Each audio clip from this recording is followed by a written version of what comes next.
ఉమ్మడి కరీంనగర్ జిల్లా అభివృద్ధికి మాజీ మంత్రి కీర్తిశేషులు ముద్దసాని దామోదర్ రెడ్డి చేసిన సేవలు మరవలేనివని అన్నారు. ప్రజా సంఘాల జాతీయ అధ్యక్షులు సీనియర్ నాయకుడు పోలాడి రామారావు. స్వర్గీయ ముద్దసాని దామోదర్ రెడ్డి 70వ జయంతి సందర్భంగా కరీంనగర్ మున్సిపల్ పరిధిలోని మానకొండూరు మండల సరిహద్దులోని ప్రధాన హైవే సదాశివపల్లి కూడలి వద్ద నెలకొల్పిన దామోదర్ రెడ్డి విగ్రహానికి నాయకులతో కలిసి పోలాడి రామారావు పూలమాలలు వేసి ఘనంగా నివాళులర్పించారు.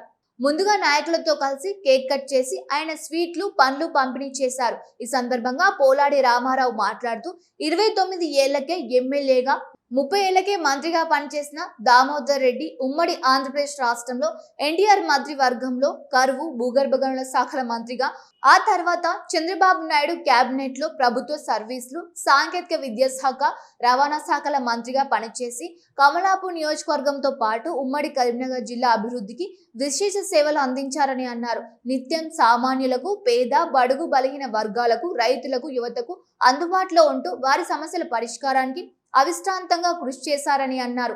కార్యకర్తలను కంటికి రెప్పలా కాపాడుకునేవారని అన్నారు.